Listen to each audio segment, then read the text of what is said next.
সারা বাংলাদেশের যারা ছাত্র রাজনীতি করে এদের জন্য একটি অনন্য দৃষ্টান্ত হয়ে থাকবে আজকের এই এডওয়ার্ড কলেজ ছাত্রদলের কাউন্সিল। আরেকটি ঈদ এবং পহেলা বৈশাখের পরে ডাবল ঈদের আনন্দ মনে হচ্ছে আজকে এডওয়ার্ড কলেজে। প্রায় 2200 ভোটার আজকে তাদের ভোটাধিকার প্রয়োগ করেছে। দীর্ঘ প্রায় 16 বছর প্রায় 3টি জাতীয় নির্বাচন পাতানো নির্বাচন করেছিল হাসিনা। মানুষজন রাজনীতি বিমুখ যেমন হয়েছিল তেমনি ভোট বিমুখও হয়ে গিয়েছিল। ভোটের লাইনে থাকতো চতুষ্পদী প্রাণী, গরু ছাগল কুকুর এগুলা লাইনে থাকতো। আজকে আমরা সরকারি এডওয়ার্ড কলেজ ছাত্রদলে সারা বাংলাদেশের যারা ছাত্র রাজনীতি করে এদের জন্য একটি অনন্য দৃষ্টান্ত হয়ে থাকবে আজকের এই এডওয়ার্ড কলেজ ছাত্রদলের কাউন্সিল। 1898 সালে এই কলেজটি প্রতিষ্ঠিত হয়েছে। ব্রিটিশ বিরোধী আন্দোলনের গণ অভ্যুত্থানের অনেক নেতা এখান থেকে আন্দোলন করেছেন। পরবর্তীতে পশ্চিম পাকিস্তানের যে বিপক্ষে, পাকিস্তান যে আমাদের স্বৈরাচারী মনোভাব তার বিপক্ষে সেই আন্দোলনও এই এডওয়ার্ড কলেজের অনেক ছাত্রনেতা করেছেন। এবং পরবর্তীতে সর্বশেষ 24-এর গণ অভ্যুত্থানেও এডওয়ার্ড কলেজের ভূমিকা ছিল প্রশংসিত। এখানে প্রায় 30,000 শিক্ষার্থী বিভিন্ন অনার্স, মাস্টার্স এবং অন্য ডিগ্রিতে অধ্যয়নরত। তাদের মধ্য থেকে জাতীয়তাবাদী আদর্শে বিশ্বাসী প্রায় 2200 ভোটার আজকে তাদের ভোটাধিকার প্রয়োগ করেছে।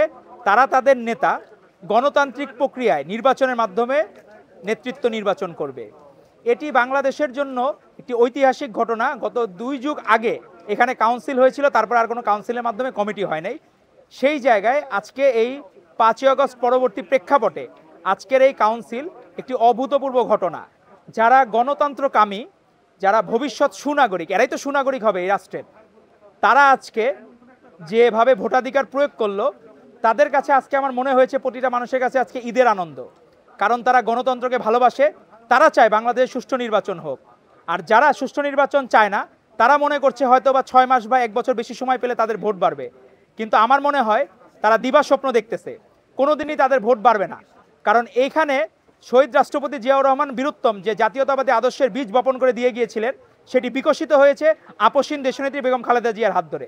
তারই পূর্ণতা পেয়েছে আমাদের ভারপ্রাপ্ত চেয়ারম্যান জনাব তারেক রহমানের হাত ধরে। তারা যতই চেষ্টা করুক কোনোভাবেই মানুষকে রাজনীতি থেকে বিমুখ করা, গণতন্ত্র থেকে বিমুখ করা, নির্বাচন থেকে বিমুখ করা তারা কোনোভাবেই পারবে না। তারা এই গত পহেলা বৈশাখে দেখলাম তাদের জন্য একলা বৈশাখ হয়ে গেছে। তাদের শুধু স্টেজে লোক আছে, এখানে হলো অডিয়েন্সে আর কোনো লোক নাই। তো আমরা বলবো আপনারা এসে দেখে যান। শুধু আমাদের 3000 প্রায় শিক্ষা প্রতিষ্ঠানের মধ্যে একটিতে এই অবস্থা যে ছাত্র রাজনীতির গণজোয়ার এবং সুষ্ঠু ধারা রাজনীতি গণজোয়ার, এই গণজোয়ারেই আপনারা বেসে যাবেন ইনশাল্লাহ। উপস্থিতি অসম্ভব ভালো। আমরা ইন্টারে যারা পড়ে তাদেরকে আমরা ভোটার করি নাই, তারা অনেকে মন খারাপ করতেছে যে আমরা কবে ভোট দিতে পারবো। আমরা তাদেরকে আশ্বস্ত করলাম তোমরা যখন অনার্সে যাবা তোমাদেরকে আমরা ভোটাধিকার প্রয়োগ করতে দেব। এই যে আগ্রহটা, অভূতপূর্ব আগ্রহ এবং যে মেলবন্ধন, মনে হচ্ছে যে পহেলা বৈশাখের পরে আরেকটি ঈদ এবং পহেলা বৈশাখের পরে ডাবল ঈদের আনন্দ মনে হচ্ছে আজকে এডওয়ার্ড কলেজে। এবং আপনি দেখবেন সকল প্রার্থীরা প্রত্যেকেই যোগ্য, কেউ কারো থেকে কম যোগ্য না। আজকে এই নির্বাচনে যেই নির্বাচিত হোক সেখানে জিতে যাবে বাংলাদেশ জাতীয়তাবাদী ছাত্রদল। আর যারা হারবে তারা মনোবল হারাবে না, পরের বারের জন্য আরো ভালো মতো প্রস্তুতি নেবে।